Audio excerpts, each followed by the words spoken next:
मेरा मकसद उनको नाराज़ करना नहीं था। सही फरमा रहे हैं आप। मैं चाह रहा था कि उनके बच्चे की भी देखभाल हो जाती। कोशिश कीजिए, मुमकिन है कि कामयाब बहुत हो जाएं शुक्रिया आप। आपका। ठीक है, अच्छा खुदा इजाज़त हाफिज़। चाहूँगा मैं।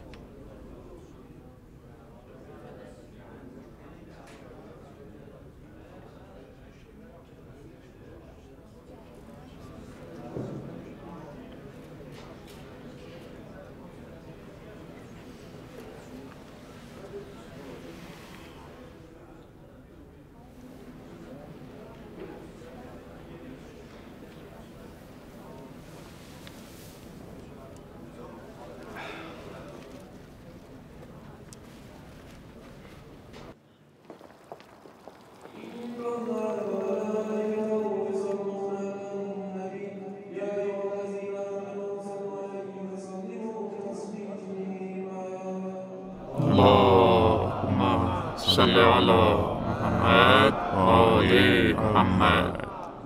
अल्लाहुम्मा सल्लि अला मुहम्मद व आले मुहम्मद। अल्लाहुम्मा सल्लि अला मुहम्मद व आले मुहम्मद।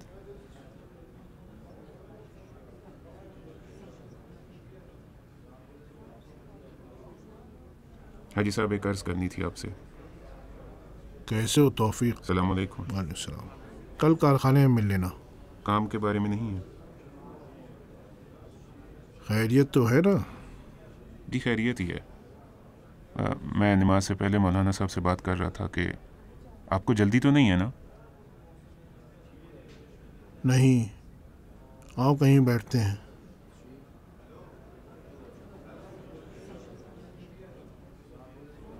ये वो वही बहू है जिसकी ये शादी कराना चाहती हैं। देखो बहू ने क्या किया है कि मजबूर हो गई हैं जल्दी से इसकी शादी करा दे। हाँ सही कह रही हो। काश मैं मेहताब और बच्चों के पास रुक जाती। नहीं कुर्बान जाऊं तो फिर किस लिए? यहाँ खुदा का घर है। जिसके लबों पर जिक्र व दुरूद नहीं होगा वो ऑल फॉल कहता रहता है। अपना जिक्र पढ़ो। जी मैं अर्ज़ कर रहा था, मैं सालियाना माल के खुम्स वगैरह के बारे में बात कर रहा था मौलाना साहब के साथ। ठीक। उन्होंने कुल्ली तौर पर मेरे लिए एक हिसाब किताब किया अमवाल के खुम्स की बाबत में। मैं अर्ज़ करना चाहता हूँ कि अगर कोई मसला ना हो तो हम इसका एक हिस्सा हम हाजिया साहिबा के इदारे को दे दें। बहुत अच्छा है। अलबत्ता कुछ और जगह भी हैं कि अगर तुम चाहो तो। नहीं, इस तरह हमें इत्मीनान भी रहेगा कि एक सही जगह पर खर्च होगा। और फिर ये कि मेरा तो आप और हाजिया साहिबा के अलावा कोई और है ही नहीं। तुम्हारा शुक्रिया बहुत, लेकिन तुम्हारा अपना कसूर है ना तौफीक। तुमने तन्हाई को पसंद किया। एक कोने में अपने लिए तुम ज़िंदगी गुजार रहे हो। बीवी और ज़िंदगी से भी तुम भागते फिरते हो। भाई मैं क्या अर्ज़ करूँ, आप तो अजनबी हैं नहीं, मैं खुद भी अब उकता गया हूँ।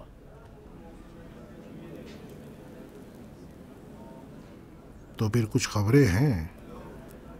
लगता है मामला संजीदा है। जी हाँ, संजीदा है। एक अरसा हो रहा है कि मेरे ज़हन को बुरी तरह उलझा रखा है। बार बार मैं चाहता था कि आपसे कहूँ, लेकिन नहीं हो सकता था। इसको कहते हुए मुझे शर्म आती थी। क्या तुम 14-15 साल के लड़के हो तौफीक? बिल्कुल, मैं खुद तुम्हारे लिए रिश्ते का बंदोबस्त करूँगा। क्या मैं तुम्हारे लिए इतना भी नहीं कर सकता हूँ? क्या कहने हैं आपके हाजी साहब। दरअसल बात यह है कि मतलब ये है कि अब मुझ पर इस हद तक आपकी तवज्जो है कि मैं चाहता था आपसे बात करूं। किस बारे में?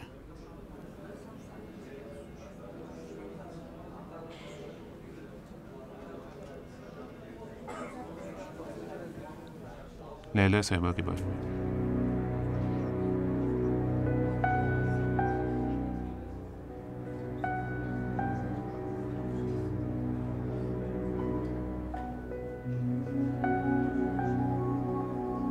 लैला?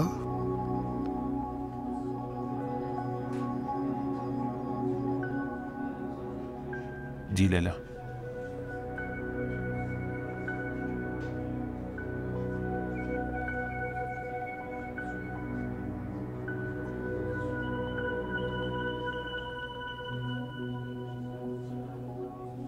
मैं चाहता था लैला साहिबा का रिश्ता मांगूं आपसे, अलबत्ता अगर आप इजाज़त दें और मसलहत समझते हो तो।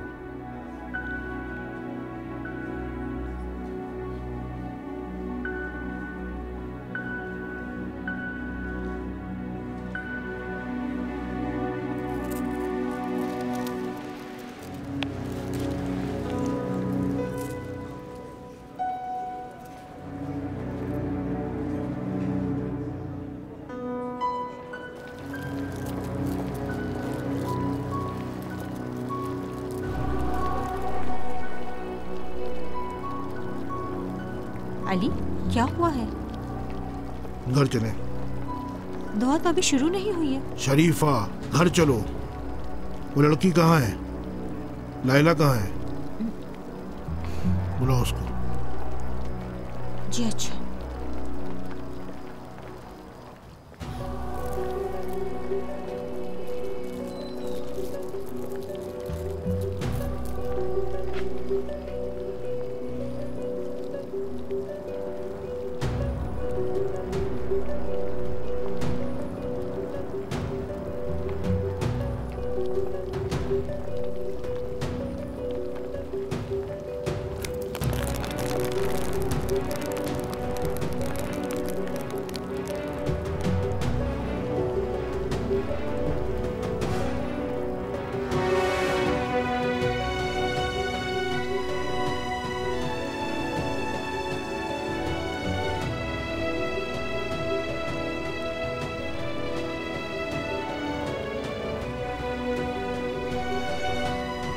चलो।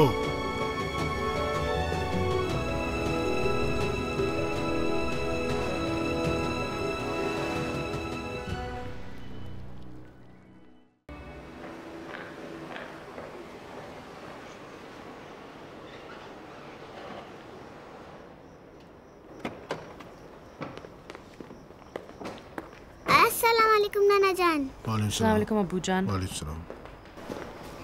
आओ मेरी जान, मेरी जान। क्या हुआ अम्मी? पता नहीं, उनसे क्या कहा गया? क्या अचानक आग बगोला हो गए हैं? किसने? तौफीक ने। पता नहीं उनसे क्या कहा है, पता नहीं। अली, कुछ बताओ भी। जब मैं कहता हूँ अहम नहीं थी तो कुछ अहम नहीं था ना शरीफा? अहम नहीं थी? तुम्हें इस तरह उसने बखेर कर रख दिया? तुम क्या जानना चाहती हो? ये कि किस चीज ने तुम्हें इतना गुस्सा दिलाया है? अली, लैला से मुतालिक है। मैं सिर्फ कहता हूँ कि मैं नहीं चाहता हूँ कि वो मस्जिद जाए, ना अकेली और ना तुम्हारे साथ। जहाँ जाना हो मेरे साथ जाएगी।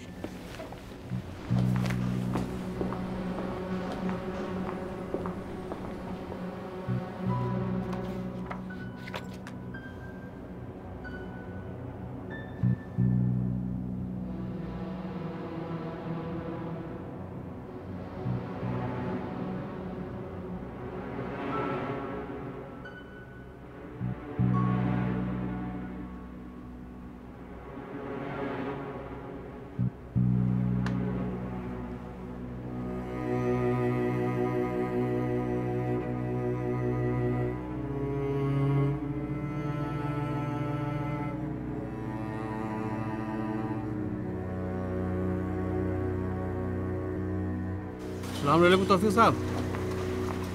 मैं चाहता था एक मौजूद से मुतल्लिक तुम्हारे साथ बात करूं। कौन सा मौजू? लैला। लैला? हाँ। हाजी अली ने घर में कुछ जिक्र नहीं किया? नहीं। जैसे क्या?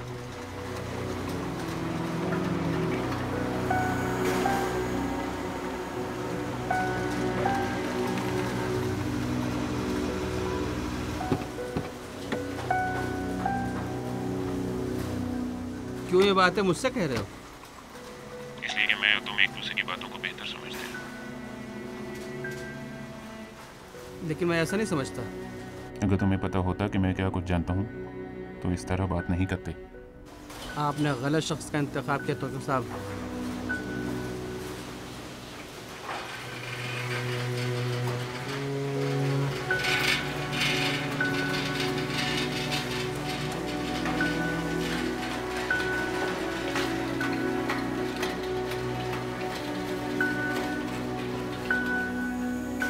अस्सलाम वालेकुम सर। वालेकुम सलाम।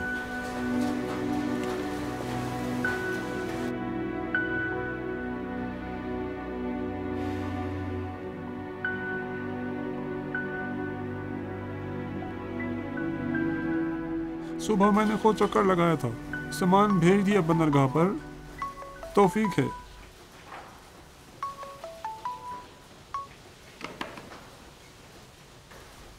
तुम इस काम को खुद ही देखो अकबर, मेरा दिमाग काम नहीं कर रहा है। मेरा ध्यान है।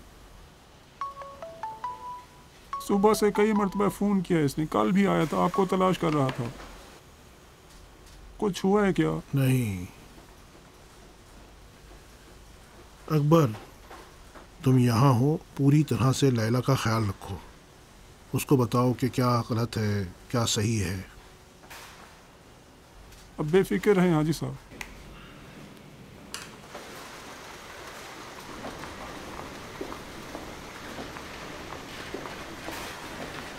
तुमने खुद सब कुछ चेक किया है जी? दोबारा कुछ मुश्किल ना होने पाया, बाद में कहना कि हमने चेक ही नहीं किया था। ये लो, ये चिपकाओ जब तक मैं वापस आ जाऊंगा। ठीक सर, खुदा का शुक्र है कि मशीनें ठीक हो गई हैं और सुबह चालू हो गई हैं। और ये उनकी लिस्ट है, मेरी मेज़ पर रख दो।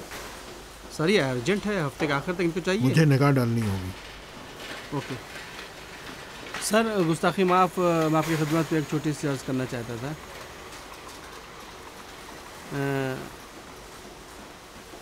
अगर हो सकता है कि वो काम जिसको हामिद ने शुरू किया था मैं अपने हाथ में ले लूं, क्योंकि एक अच्छा आइडिया मेरे पास है। मैंने सोचा है कि उसको जारी रखूं। नहीं, रहने दो, नहीं हो सकता। मगर सर किस लिए? क्योंकि हामिद ने इसलिए कि उसने जहमत उठाई और वो अच्छा खासा उसको आगे बढ़ा चुका था। मैं इसी वजह से कह रहा हूँ नहीं, वो हामिद का काम था, अब उसकी बीवी के हिस्से में जाएगा। लैला साहिबा? क्यों, क्या हुआ? लैला साहिबा क्या? सर एक औरत कैसे? एक औरत क्या वो नहीं कर सकती? नहीं, मेरा मकसद ये नहीं था। मैं ये कहना चाहता था कि अगर आप मेरे हवाले कर दें तो मैं उसको कर सकता हूँ। वो भी उसे कर सकती है। सर मैं इसी अरसे में पूरी कोशिश कर रहा हूँ कि आप मुझसे खुश रहें, लेकिन जैसे आप मुझसे खुश नहीं हैं।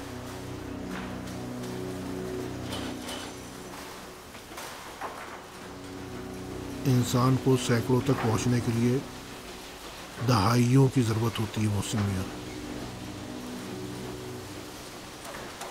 क्या मतलब है सर? कुछ नहीं।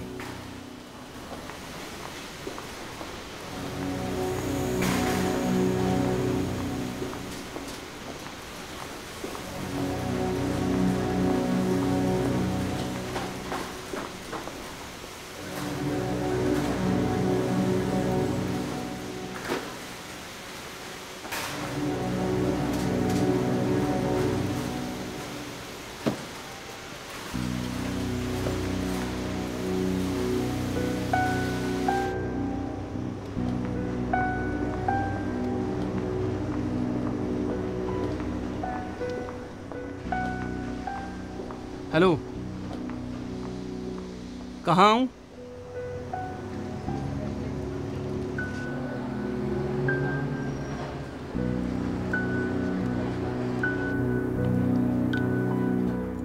अब फर्ज करो कि जो भी बेहुदा बातें तुमने की हैं वो ठीक होंगी। अगर गलत हैं तो फिर यहाँ क्या कर रहे हो? मैंने कहा कि नज़दीक से आकर तुम्हारा थोबड़ा तो देख लूँ, क्योंकि तुमने कैसे ये चीज़ें गढ़ ली। दीवार में चूहा होता है और चूहे के कान होते हैं। समझ रहे हो ना मैं किसकी बात कर रहा हूँ? कौन? तुमने तो कहा था कि गलत है। नहीं, मैं सिर्फ जानना चाहता हूँ किसने चूहा दौड़ाया।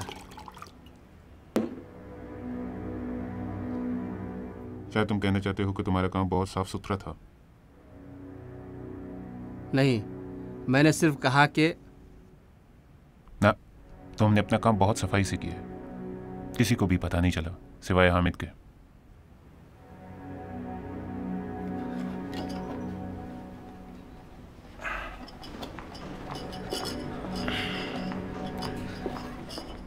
ये लो। आपकी बड़ी मेहरबानी। गोदामों के हिसाब किताब के बारे में वो समझ गया था कि कुछ चीजें सही नहीं हैं, इसलिए कुछ बड़े सवालिया निशानात लेकर मेरे पास आया था। हामिद के सवालात का कोई जवाब नहीं था, इसलिए कि उसके सवालात असल में गलत थे। वो सोच रहा था गलती उसकी अपनी है। वो मेरे पास आया था ताकि मैं उसकी मदद करूं। वो नहीं चाहता था कि हाजी अली के पास जाकर ये कहे कि मैं उनको नहीं समझ पा रहा, मुझे नहीं आता है। उन लोगों को तो तुम जानते हो, एक किस्म का गुरूर रखते हैं। वो चाहते हैं सब पर साबित करें कि वो खुद अकेले ही हर काम कर सकते हैं। छोड़ो इस सब बातों को, अपनी बातें करते हैं। अच्छा, तुम नहीं चाहते कि तुम्हारी बीवी के ख़ानदान के बारे में बात करूं? ठीक है, हम अपने बारे में बात करते हैं। असल में तुम चाहते हो कि हम उन चीज़ों के बारे में बात करें जो तुमने हाजी अली के सामान में मिलाकर बाहर भेजी थी। अब छोड़ो भाई तौफीक साहब, इस तरह की धोखाधड़ी की अब फरसुदा बातें हो चुकी हैं। ऐसा तो नहीं है कि मैं कहूँ हामिद के सवालात के जवाब तुम्हारे पास हैं। क्योंकि हमारे गैर मुल्की फरीक के पास हैं। मोहसिन साहब, हाजी अली तेहरानी के दामाद, गोदामों का इंचार्ज, वापस किए जाने वाले माल को ज़रा धोखा और फरेब के जरिए गोदामों से निकालता और अपने लिए किसी जगह पर ज़ख़ीरा कर लेता। फिर जब तय होता है कि असली सामान बरामद किया जाए तो उनको हाजी अली के सामान के साथ बाहर भेज देता है और उसी अंदाजे में अपने लिए माल उठाता है। लेकिन अब वो सामान ख़राब और लौटाया जाने वाला नहीं।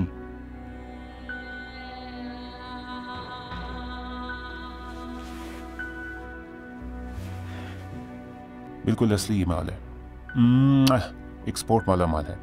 गैर मुल्की फरीक भी मेरे साथ खतो किताबत करते हैं। देख रहे हो, हामिद के सवाल का जवाब मेरे पास है।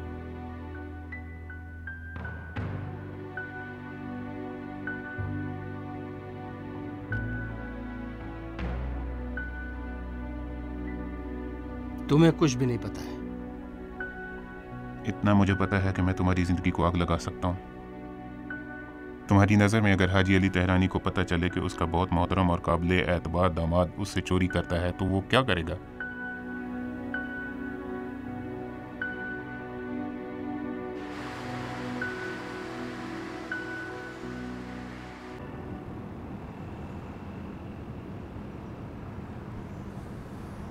अब्बू, बोलो बेटी। एक बात है, मैं इसके बारे में आपके साथ बात करना चाहती हूँ, लेकिन मुझे यकीन नहीं है कि सही है या नहीं। किस चीज़ के बारे में? गोदामों के खातों के बारे में। क्या हुआ है? मुझे कुछ फाइलें और डॉक्यूमेंट्स हामिद के सिस्टम पर मिली हैं। अच्छा। लगता है कि वो गोदाम के 3-4 साल पहले के खातों पर काम कर रहा था। अच्छा। खातों में मुताबिकत नहीं पाई जाती है। गोदाम के कुछ बाहर जाने वाले सामान हैं जो वो कहीं दर्ज नहीं हुए हैं। ज़रूर हामिद ने गलती की होगी बेटा। नहीं, मैंने भी चेक किया है। गोदाम में कमी पाई जाती है, वो भी उस वक्त की है जब मोहसिन साहब। ज़रूर कहीं गलती हो गई होगी। अब्बू, मुझे यकीन है कि मैं खुद चेक करूँगा। ज़रूर कोई गलती हुई है।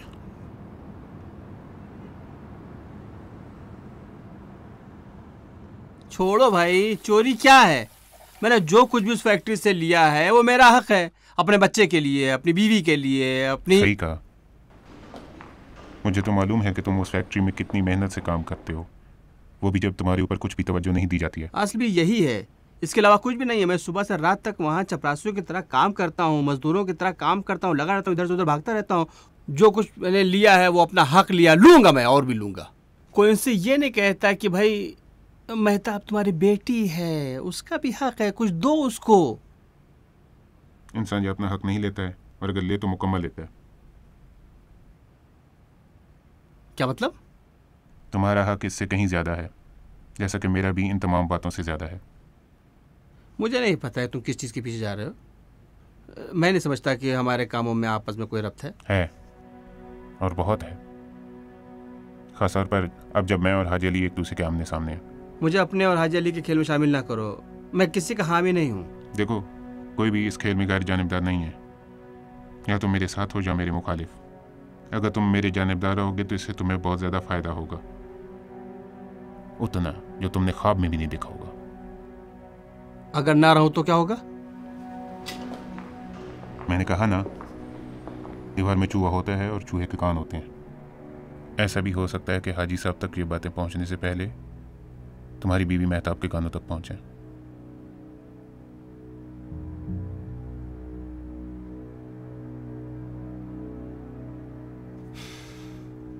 तुम मुझसे क्या चाहते हो? अच्छा है, हम एक दूसरे की बात को समझते हैं। तुम्हारा सारा ध्यान हाजी अली की तरफ रहे, कुछ इतलात गैर मुल्की शरीक की तरफ से मिल जाएंगी। जब वो एतराज़ करेंगे तो फिर मैं बताऊंगा कि तुम्हें क्या करना है। सिर्फ मेरी दस्तरस में रहो।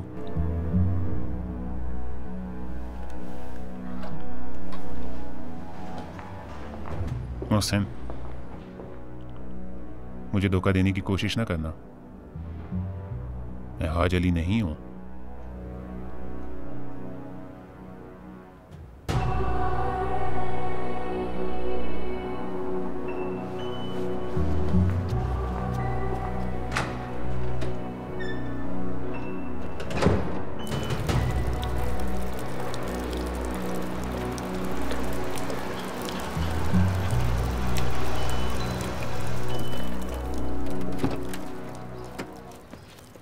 अस्सलाम वालेकुम। वालेकुम सलाम।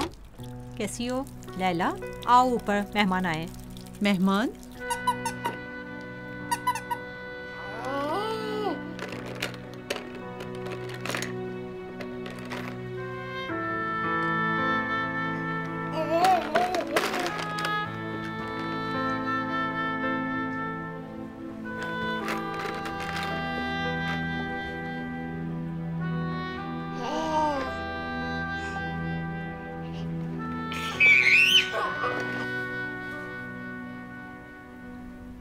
उस दिन के लिए मैं नहीं आई उस दिन के बारे में बात करने के लिए। पहली बात तो यह है कि मेरा दिल इस बच्चे के लिए बहुत उदास था, और फिर मैं तुम्हें खुद देखना चाहती थी।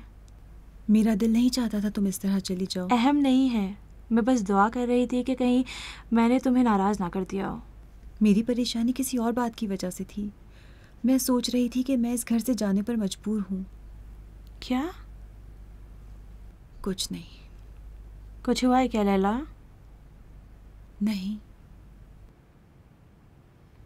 लैला, मैं आतिफा हूँ, तुम्हारी दोस्त।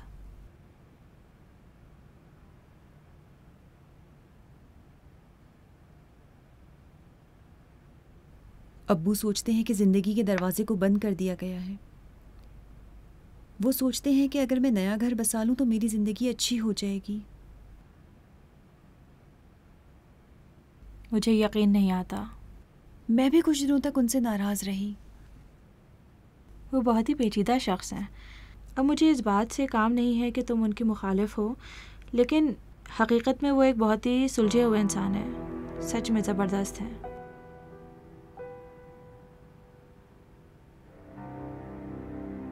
मैं उनसे रंजीदा हूँ, लेकिन हकीकत में अगर वो ना होते तो मैं पता नहीं क्या कर पाती।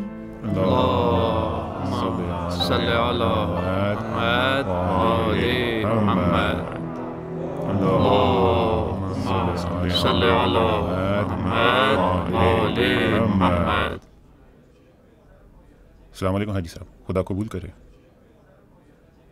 वालेकुम सलाम।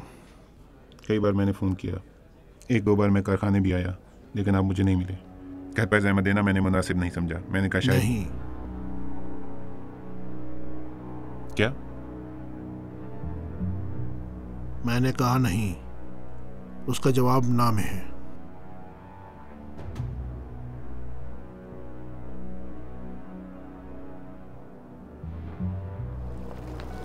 हाजी साहब माफ़ कीजिएगा, मुझे आपसे एक सवाल है।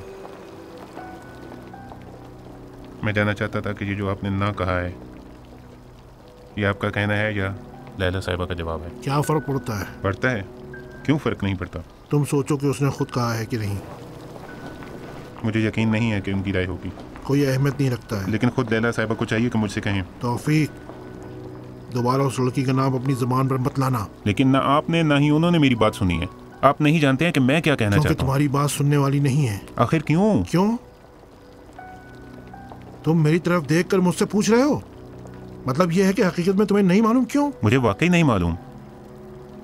तुम एक उम्र तक मेरे घर में आमद और रफ्त करते रहे हो, मेरे दस्तरखान पर बैठते रहे हो। किस तरह तुम जुर्रत करते हो? हाजी साहब, क्या आपने खुद मुझसे बारहा नहीं कहा था कि शादी करो? क्या आपने नहीं कहा था कि शादी अच्छी चीज़ है, सुन्नत इलाही है, ये है वो है? शादी करो किसी के भी साथ, लैला के सिवाय। हाजी साहब सुनिए, मेरा मसला शादी नहीं है। अगर होता तो अब तक मैं शादी कर चुका होता। मेरा मसला लैला साहिबा है। गलत जगह पर आए हो, गलत घर का दरवाज़ा खटखटाया है। अगर लैला आपके घर में रह रही हैं तो इसका ये मतलब नहीं है कि वो उस घर की है। घर वो जगह है जहाँ तुम्हारा दिल हो। अच्छा, अगर दिल है तो मैं भी अपने दिल ही की बात कर रहा हूँ, तो फिर आप क्यों आग बगुला होते जा रहे हैं? बगुला हो जाता हूँ क्योंकि तुम अपनी हद व हदूद नहीं समझते हो। आपने हमेशा शरीयत और कानून की बात की है। अच्छा ये बताइए, मेरा काम गैर कानूनी है या मेरा काम गैर शरई है? गैर उर्फी है। ये बात कि आप गली मोहल्ले में चल निकलते हैं और कहते हैं कि मैं अपनी बहू की शादी करना चाहता हूँ, उसके खिलाफ नहीं है? उस वक्त तक ठीक है जब तक वो शरीयत और अखलाक पर असरअंदाज ना हो। हाजी क्यों अपनी आंखें बंद कर ली हैं? क्यों लोगों को ही नहीं सुनते हैं? सब लोग आपकी और आपके बहू के पीठ पीछे उनकी बातें कर रहे हैं। ये शरीयत है, ये उर्फ है।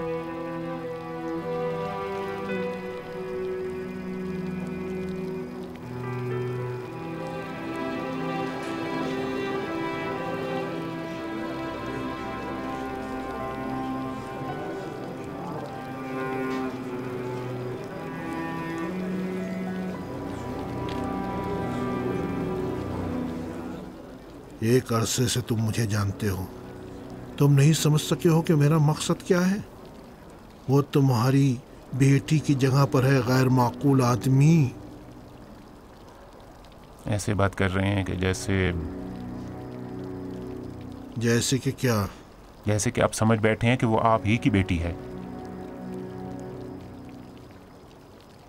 वो मेरी बेटी है, लोगों को जो कहना है वो कह सकते हैं। हाजी साहब माफ़ कीजिएगा, आपका एहतराम वाजिब है, लेकिन आप कुछ भी नहीं हैं। न उसके बाप हैं, न उसके वकील, न वली। आप कुछ भी नहीं हैं।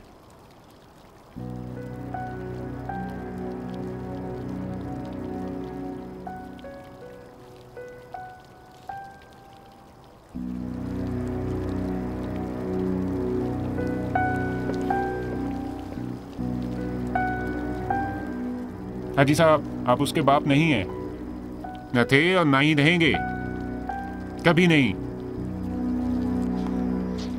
अब उस फैक्ट्री में तुम्हें मजदूर की जरूरत नहीं है। मैं वादा करती हूँ कि उस जगह को यूनिवर्सिटी की तरह सर पर उठा लेंगे। अभी मेरे अपने भी काम के तौर तरीके हाथ में नहीं आए हैं। तो फिर तुम्हें एक असिस्टेंट की जरूरत है। अब्बू ने तुमसे कुछ कहा है? उस दिन से जब तुम्हारे पास आई थी, मुसलसल मैं तुमसे मिलना चाह रही थी। आने के लिए शुक्रिया। आती रहूंगी।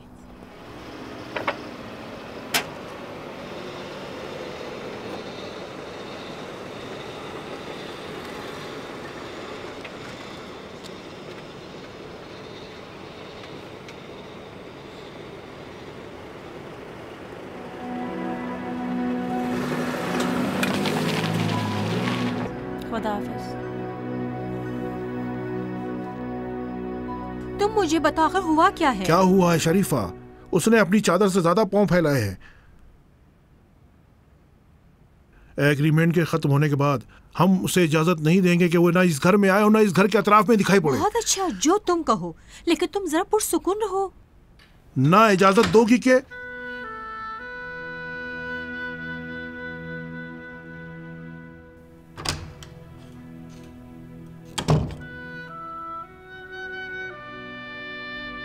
क्या हुआ है? क्या बताऊं, मुझे भी नहीं मालूम।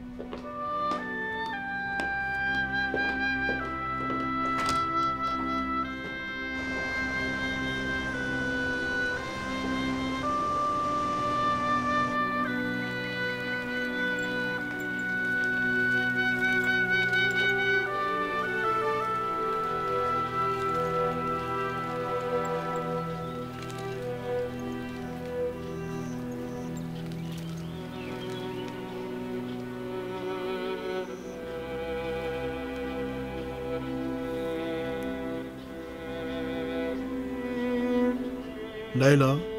हाँ मैं।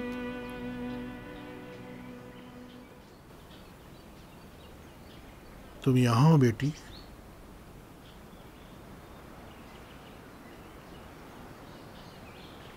हाँ, मैं यहाँ आकर कुरान हिफ्ज करता था।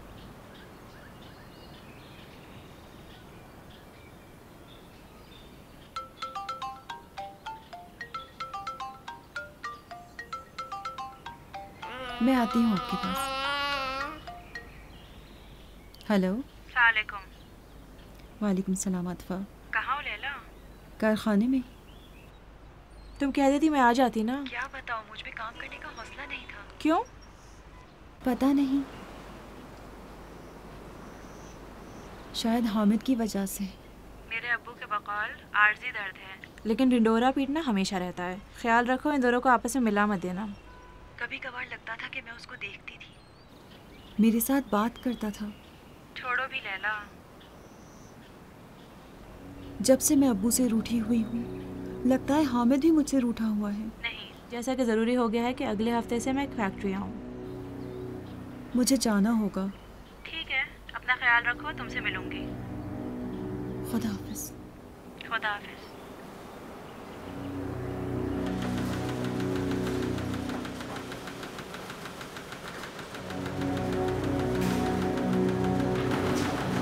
हाजी साहब, ये ईमेल सुबह आया है, मैंने कहा आप भी देख लें इसको। तुम जब ऊपर जाओगे तो मेरी मेज़ पर रख देना, मैं देख नहीं, आपको देखना होगा, उन गैर मुल्कियों की तरफ से कुछ हो गया है।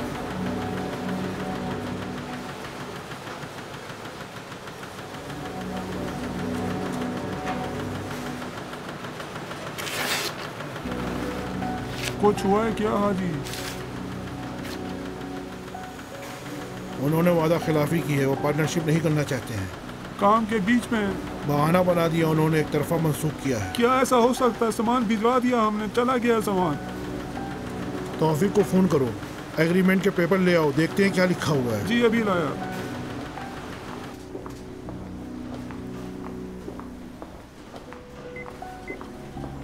मोहसिन साहब, उस गैर मुल्की के एग्रीमेंट पेपर ले आए आप। किस लिए? ईमेल भेजा, वो पार्टनरशिप नहीं करना चाहते हैं। नहीं चाहते पार्टनर बनना? वादा खिलाफी किया उन्होंने। ले आओ ताकि हाजी साहब को दूं। तौफीक भी फ़ोन नहीं उठा रहा। बेटा वो सब ले आओ पेपर।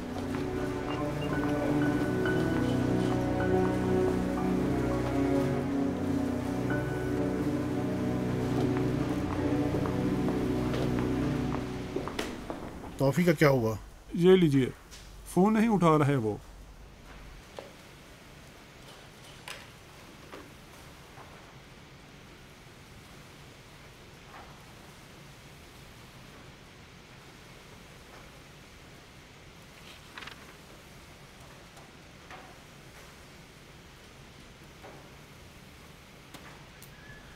हाँ,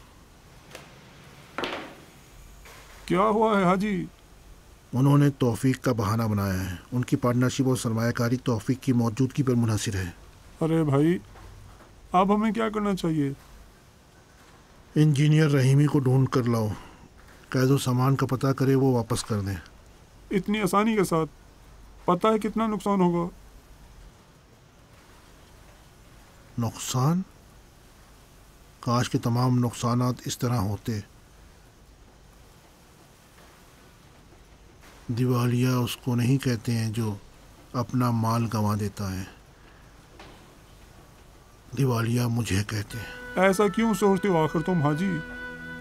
उस बच्ची के गाम ने हम सब की कमर तोड़ के रख दी है, लेकिन क्या किया जा सकता है? अब बेमुरव्वत ज़िंदगी में बहुत नशेब व फराज आते हैं। अपनी पूरी उम्र में मैंने किसी के लिए बुरा नहीं चाहा। ये तो दूर की बात है कि मैं किसी के लिए मौत की आरजू करूं, लेकिन अब मैं आरजू करता हूं कि काश मैं मर जाता और ऐसे दिन न देखता।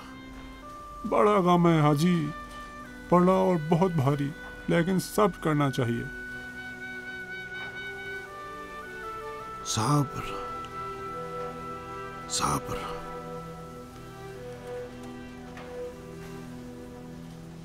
मैंने अपनी सारी उम्र सब्र किया है, लेकिन लगता है कि जितना तुम ज्यादा सब्र करते हो, दुनिया ज्यादा गुस्ताख हो जाती है। तुम्हारे अब्बा कहते थे जब तुम्हारा सब्र खत्म हो जाए तो परेशान ना हो, बेताबी का इज़हार ना करो। ये एक इम्तहान है, मार्फत का इम्तहान वहीं से शुरू होता है।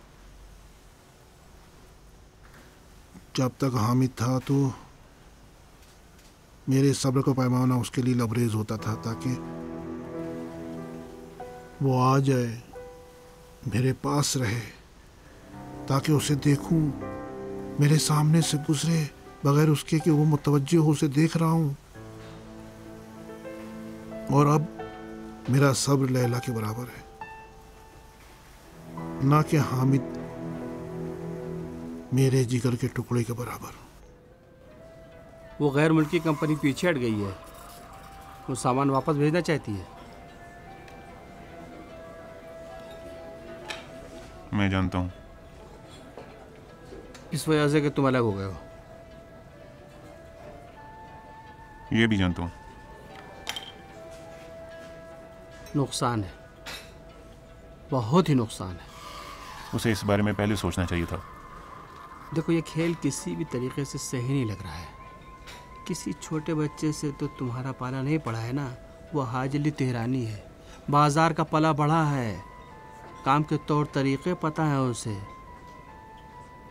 तुम अभी बच्चे हो, बहुत सी चीज़ें तुम नहीं जानते हो। मुझे अपना काम बहुत अच्छी तरह से आता है। तिजारत और बाजार में हर किस्म की ऊंच नीच पाई जाती है। जरा मैं बच्चा हूँ, आप तो बड़े हैं। आप क्या सोच समझ कर हाजी अली तेहरानी के पास रिश्ता मांगने चले गए? मैंने वो काम किया है जो हर एक अपनी ज़िंदगी के लिए करता है। तुमने सोचा कि जब लैला को उन्होंने उसका हिस्सा दे दिया तो उसे खुदा के हवाले कर दिया है और उससे कोई सरोकार नहीं है? मैं कहता हूँ तुम बच्चे हो, इसीलिए है ना। मेरा मसला खुद लैला है, ना कि उसका मौजूदा।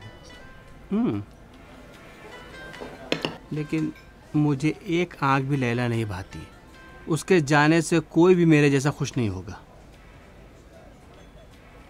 लेकिन मेरी नज़र में तुम्हारा और लैला कोई जोड़ नहीं है। हामिद और लैला से भी ज़्यादा बेजोड़। एक दिन लैला उनके घर गई और कहा कि उसको उनके बेटे से प्यार है। तुम भी गए थे उनके घर पर रिश्ता मांगने।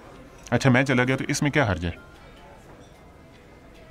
लैला से मुझे प्यार है, हम दोनों में क्या फ़र्क है?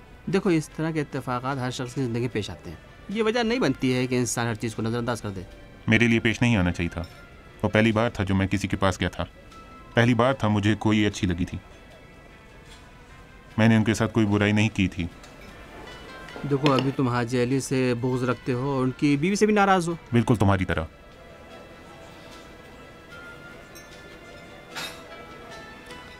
अब बहरहाल, इस पार्टनरशिप से तुम्हारा पीछे हटना इस वक्त सबके लिए नुकसानदेह है। मुझे पता है कि अब इन दिनों ज़रा कहानी बदल गई है। तुम ज़रा अपना ख्याल रख रहे हो, शानदार गाड़ियों में बैठ रहे हो। लेकिन मेरा फ़र्ज़ था कि तुमसे कहूँ कि ये काम तुम्हारे नुकसान में है।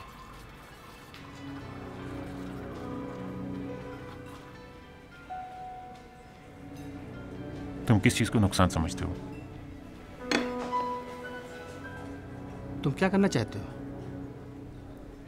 जो काम ज़रूरी होगा। मुझे पता है क्या करना है। उस सूरत में मेरी क्या हैसियत है? सब्र करो प्यारे बच्चे। नहीं, बहरहाल मुझे पता चलना चाहिए। जल्दी ना करो, वक्त आने पे सब समझ जाओगे।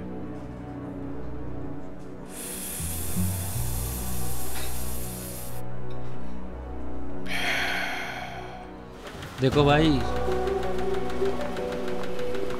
इसकी अच्छी तरह से देखभाल करना, ठीक है ना? हाँ ठीक। ये मशीन बड़ी सेंसिटिव है, हसास है। ठीक है, जैसा कहें आप। क्योंकि बहरहाल इस मशीन की ज़्यादा ज़रूरत पड़ती है ना, इसके ध्यान की ज़रूरत भी है। फरशाद। ठीक है फरशाद साहब, मैं देख लेता हूँ।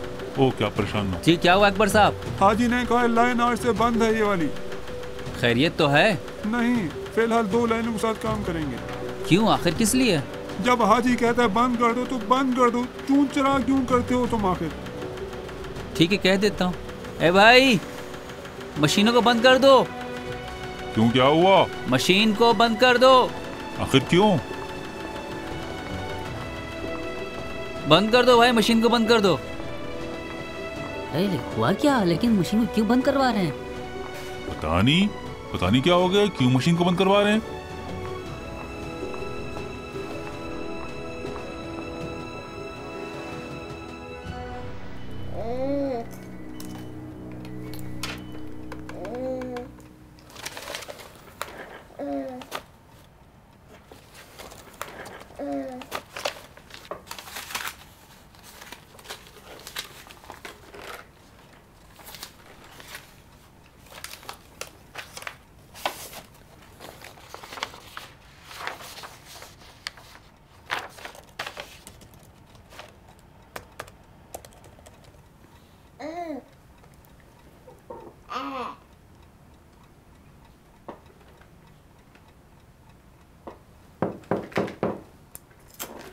आ जाइए।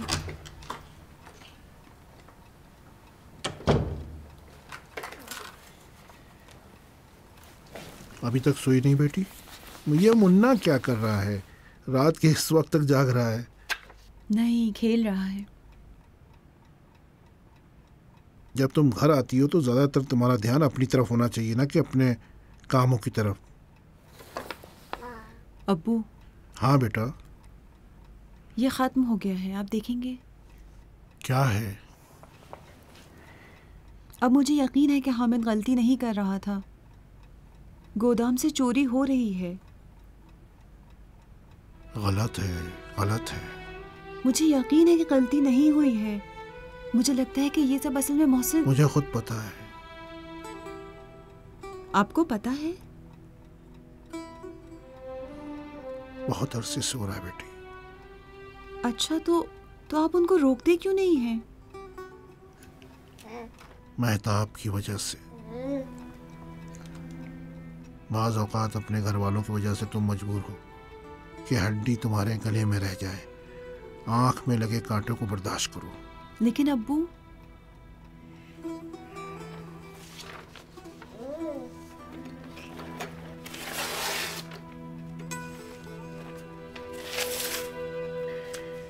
लैला बेटी, इस मौजू को यहीं पर दफन कर दिया जाए।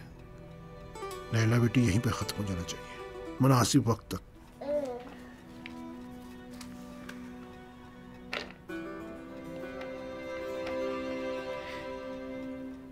तुम चाहती थी ना कि ये जानो कि हामिद किस तरह जिंदगी गुजारता था? हाँ, हामिद को आता था कि बाज़ बातों पर चश्मपोशी करनी चाहिए। मुझे यकीन था कि हामिद को भी मालूम था, लेकिन उसने कभी मुझसे नहीं बताया। क्यों? अपनी बहन के लिए, महताब के लिए, अपने घर वालों के लिए, उनकी इज्जत के लिए।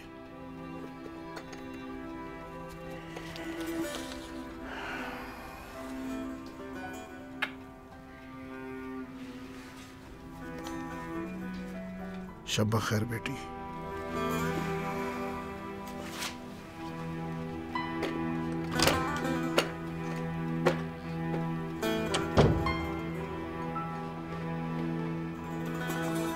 अली कहाँ? बाहर जा रहा हूँ, एक चक्कर लगा कर आता हूँ। रात के इस वक्त? कुछ हुआ है? नहीं, गुजर जाएगा,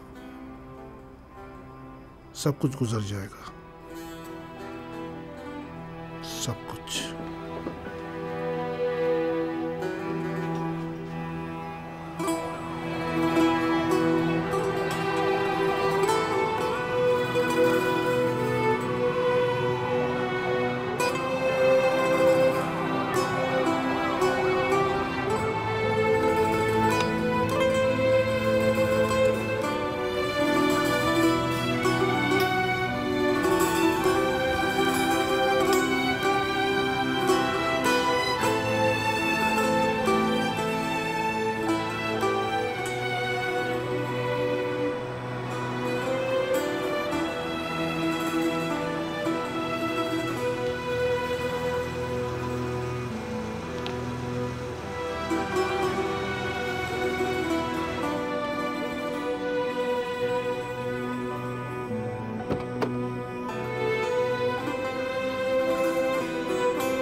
परेशान ना हो, मैंने कहा है जल्दी ना करो।